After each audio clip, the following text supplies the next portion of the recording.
buscan acuerdo político para que la subida del precio de la CPM no afecte la canasta familiar. Estamos en mi casa, senador. No, ministro, no es su casa, está en el Ministerio de Transporte, respete. Enérgico llamado al gobierno para que solucione el problema de la valorización y alto costo del servicio de energía en el Caribe colombiano. Gobierno, expresidentes y senadores se reunirán para analizar a fondo la crisis política en Venezuela. Dramático panorama de la niñez en el país. Según el ICBF, cada día de por medio es reclutado un menor de edad para los grupos al margen de la ley. Inicia proceso para reglamentar horario de trabajo de empleadas domésticas internas. Él es Ángel. Les contamos su triste historia y lo que el Senado hace para que esto no se vuelva a repetir.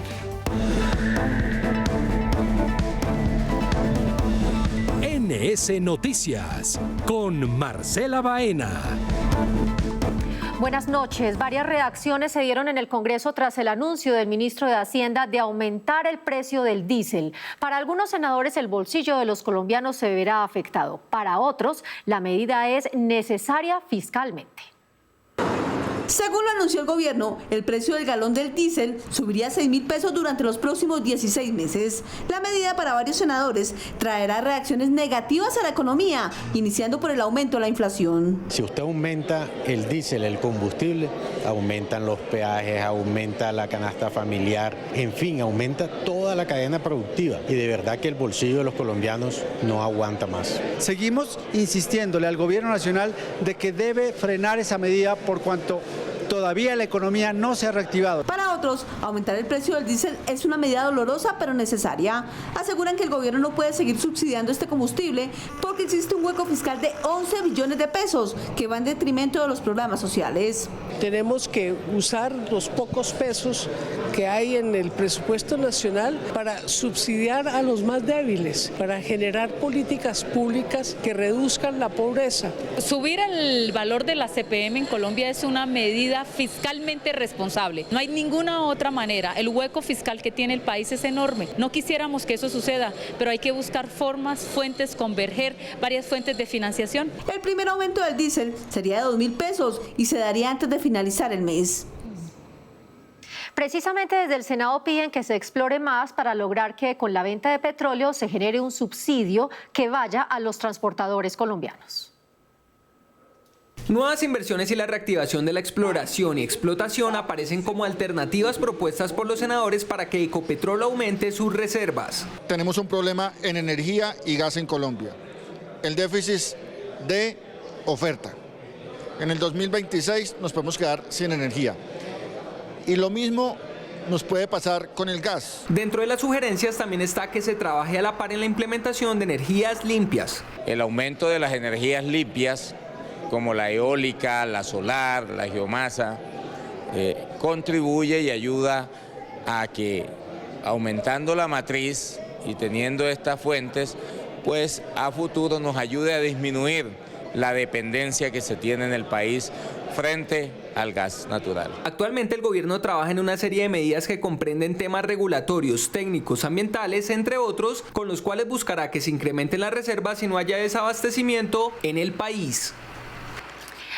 Las exportaciones de carbón a Israel fue otro de los puntos discutidos en el Senado por las implicaciones que tendría la decisión para la economía del país. Los senadores afines avalaron la decisión del presidente Petro. Uno no puede acolitar de manera silenciosa los actos criminales que una nación como la israelí está cometiendo hoy contra el pueblo palestino. Nosotros no podemos seguir generando riqueza a partir de la destrucción de nuestro hábitat natural. Los senadores de la oposición consideran que la medida puede ser perjudicial a futuro. No vemos ningún sustituto, ningún reemplazo de lo que está haciendo hoy Gustavo Petro. Eso apenas lo empezaremos a ver por allá en el 2027-2028. Por ahora no se va a sentir, pero Colombia sigue en incertidumbre. 650.000 millones por cuenta de regalías, impuestos y contribuciones para el país se dejarían de percibir por esta decisión. Un duro enfrentamiento se dio entre algunos senadores y la ministra de Transporte por el cobro de doble valorización a los predios sobre la vía al mar. Se anuncian demandas a la medida.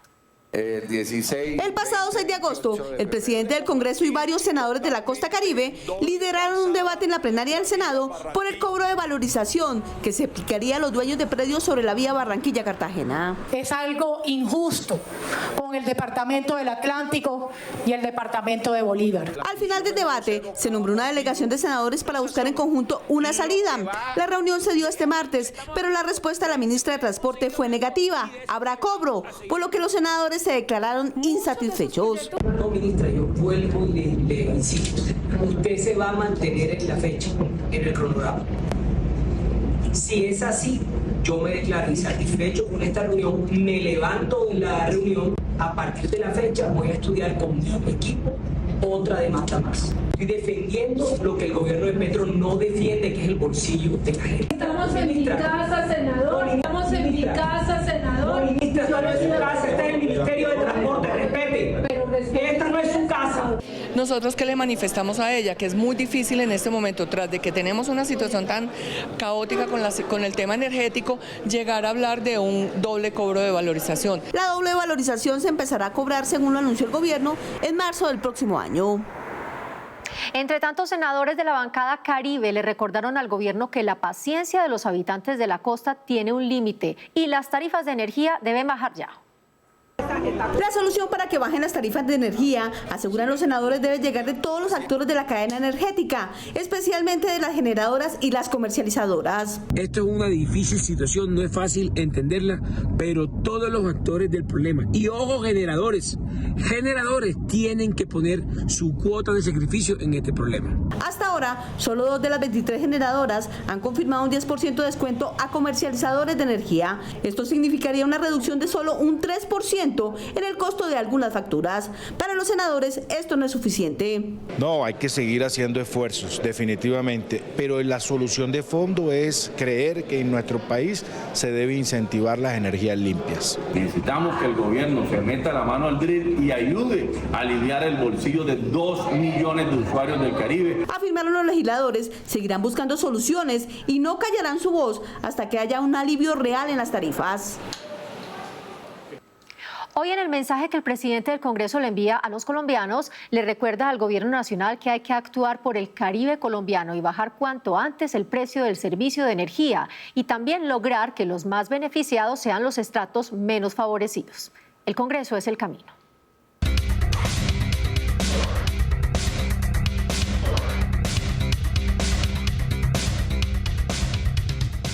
Que lo que han dicho 2 generadoras de disminuir uno al 10 y otro al 10.2% en el componente, por supuesto, de generación, que son muchos componentes, lo de la factura, es solo para zonas especiales.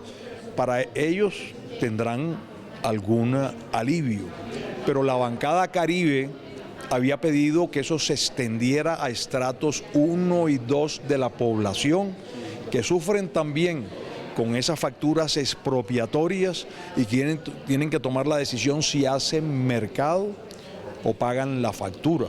De manera que 57 parlamentarios Caribe firmamos una proposición pidiendo a las generadoras extenderlo a los estratos 1 y 2. Estamos esperando esa respuesta. El día 28 tendremos nuevamente bancada Caribe.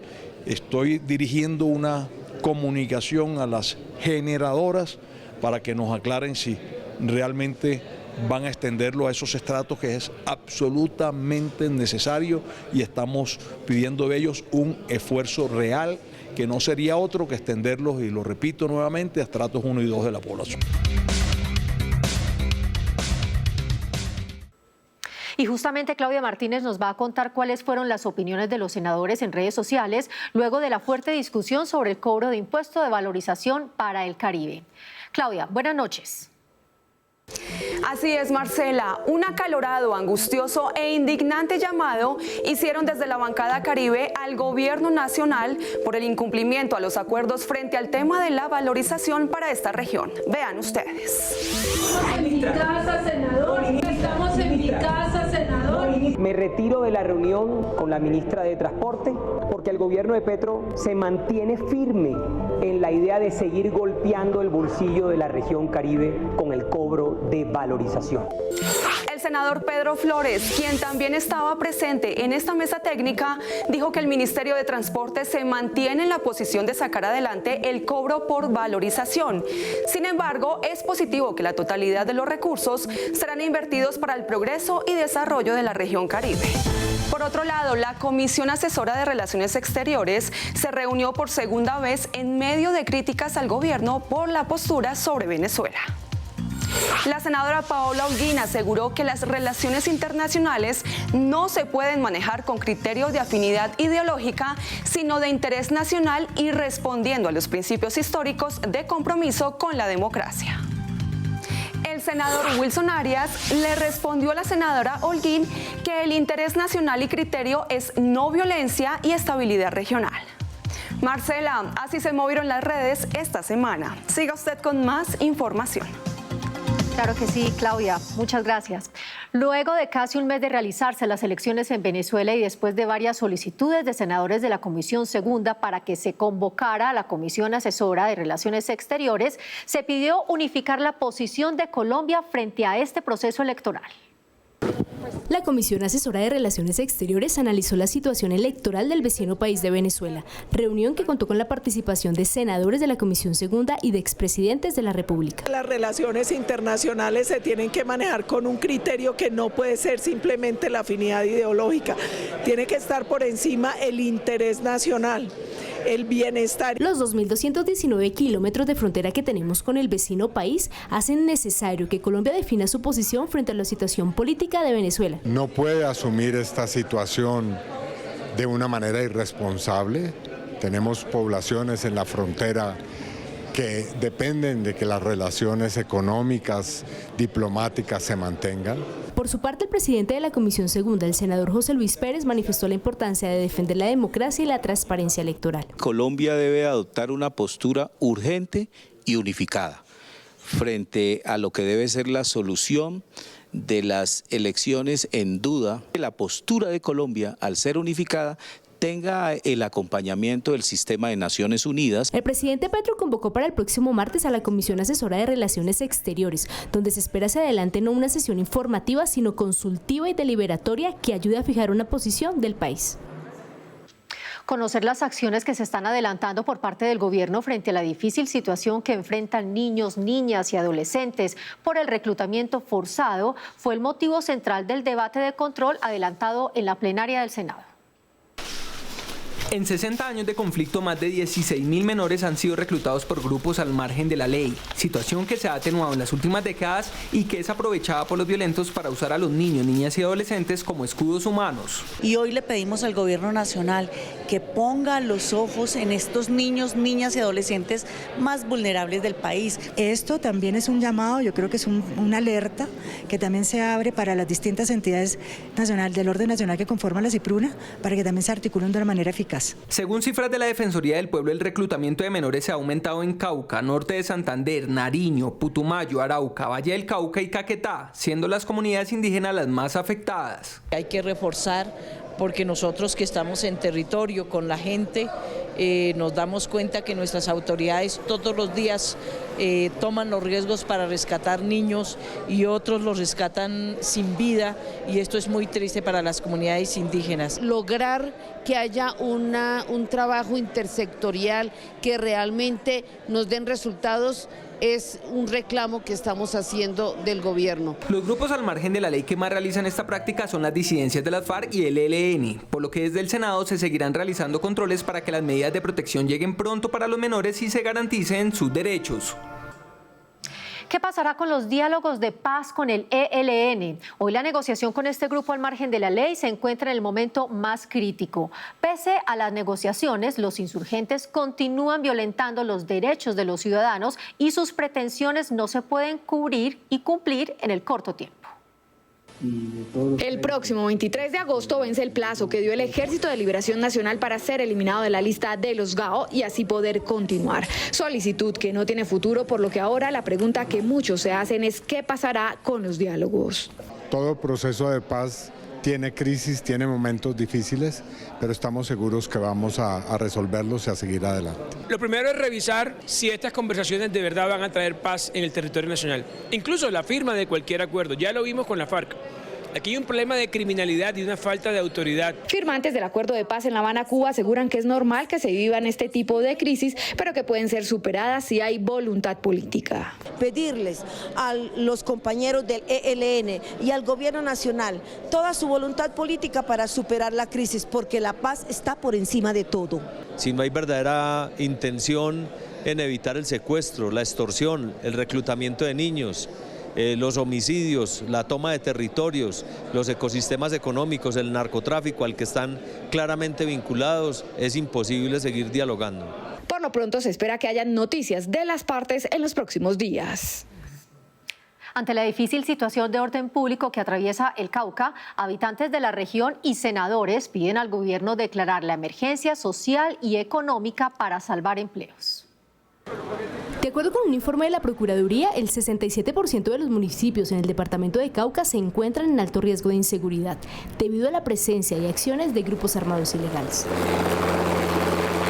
Situación que tiene preocupados al 1,5 millones de habitantes que tiene el departamento y que ha afectado la economía de la región. En este momento tenemos un porcentaje entre el 45 y 50% menos de las ventas. Nos ha tocado suprimir empleados. La zona hotelera está en el 78% que no tienen ocupación. Por esto, senadores de la región piden al gobierno centrar sus ojos en el departamento y fortalecer los mecanismos de apoyo a la comunidad. Hicimos una solicitud que se declarara que hay una emergencia social y económica de manera tal que les podamos dar algunos beneficios temporales para que se puedan oxigenar y la economía se reactive. Y es que durante el primer semestre del año se han registrado 123 eventos de alteración del orden público en este departamento. Estamos viendo una presencia cada vez mayor de las estructuras criminales de la FARC y el ELN en este departamento.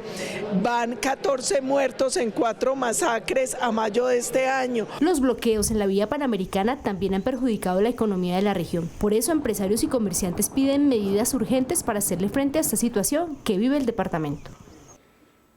El presidente del Congreso, Efraín Cepeda, se reunió con el alcalde mayor de Bogotá, Carlos Fernando Galán, para hablar del presupuesto general de la nación. Entre los temas más importantes hablaron de proyectos estratégicos de infraestructura que beneficiarían a los bogotanos y la situación de seguridad en la capital del país. Cepeda también tuvo un encuentro con los integrantes de Aliadas Alianza, donde escuchó a los empresarios sobre las iniciativas y proyectos para fortalecer el desarrollo económico de Colombia. Hoy muchas empleadas de servicio doméstico internas llegan a trabajar hasta 10 horas al día y hasta 60 horas a la semana. Un proyecto de ley que ya hace trámite en el legislativo busca que haya equidad con quienes se dedican a estas labores y reducir su jornada laboral.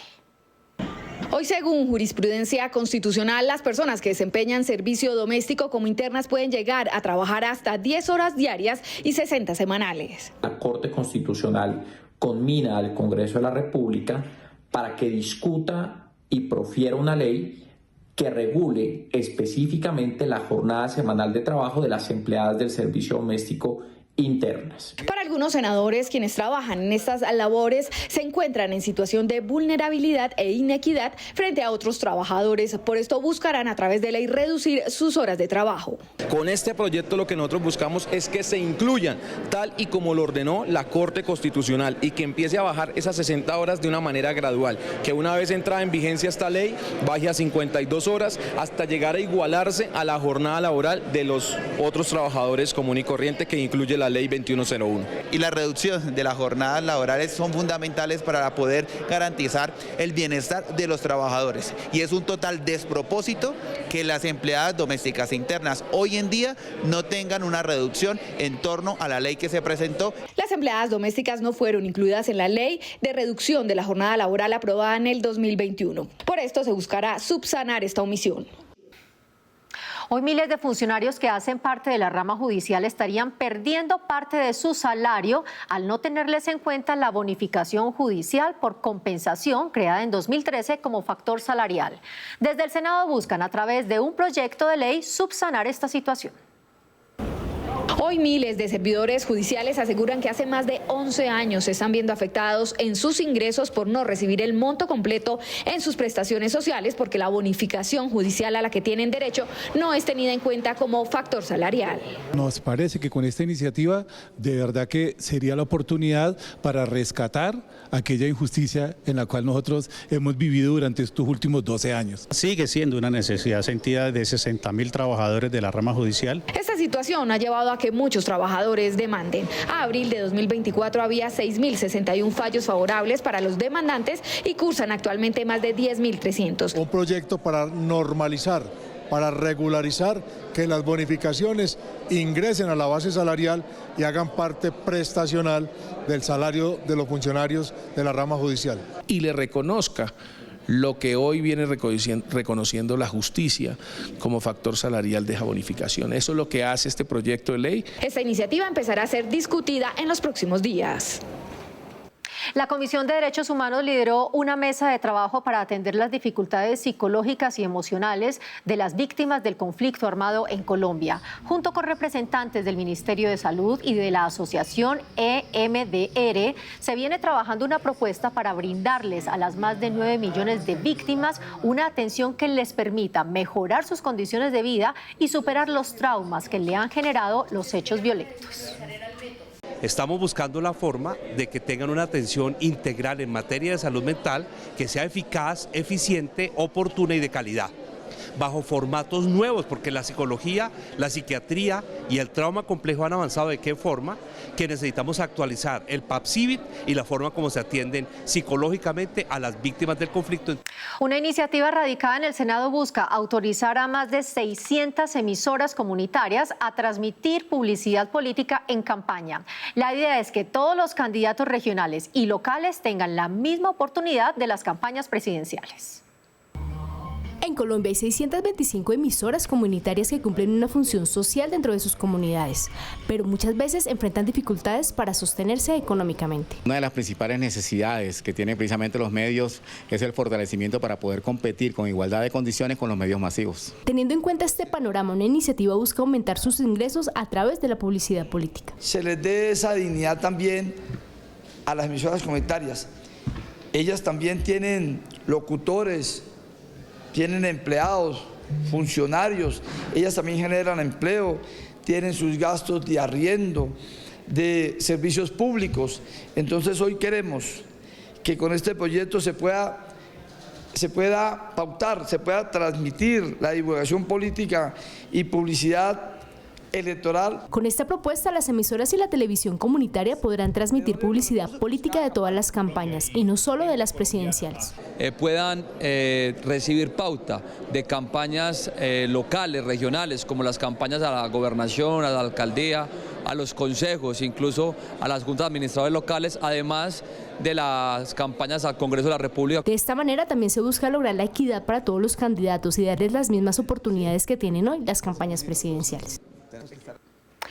Las quejas por el mal servicio de agua en Cúcuta, capital de Norte de Santander, llevaron a que autoridades locales y senadores tomen las primeras decisiones frente a la problemática. Varios son los factores de insatisfacción por el mal servicio de acueducto en el departamento de Norte de Santander.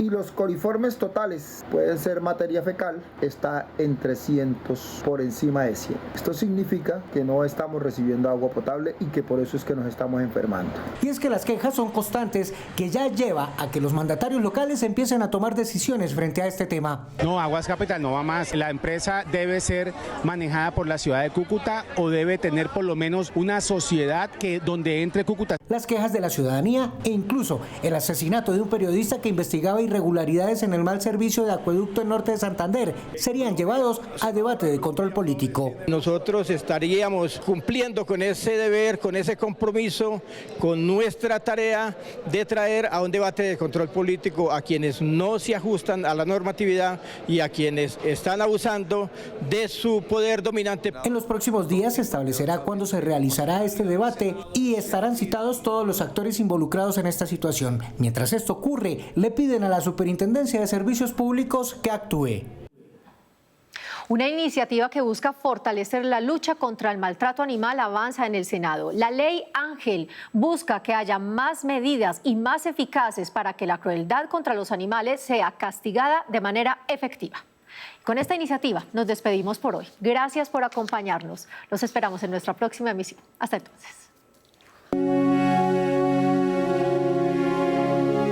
Él es Ángel y aunque para algunos es un simple perro, su vida ha sido un drama, pues un desadaptado de la sociedad cometió vejámenes que lo marcaron de por vida.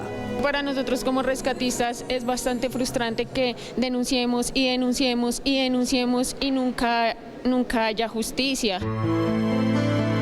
Endurecer las penas frente al maltrato animal, eliminar los beneficios penales y sancionar a los infractores para que no puedan tener animales hasta por 7 años también hacen parte de la iniciativa.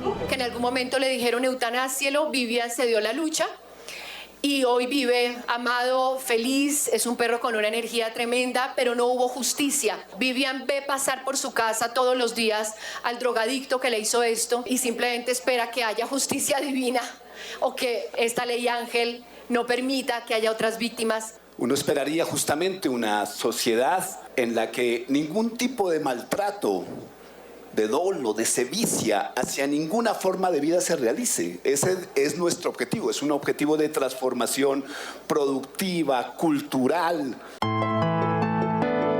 Entre el 2016 y 2024 se registraron alrededor de 14.000 denuncias por maltrato animal. Por esto, la ley Ángel continúa su trámite en el Senado buscando que no quede impunidad en el abuso contra los animalitos.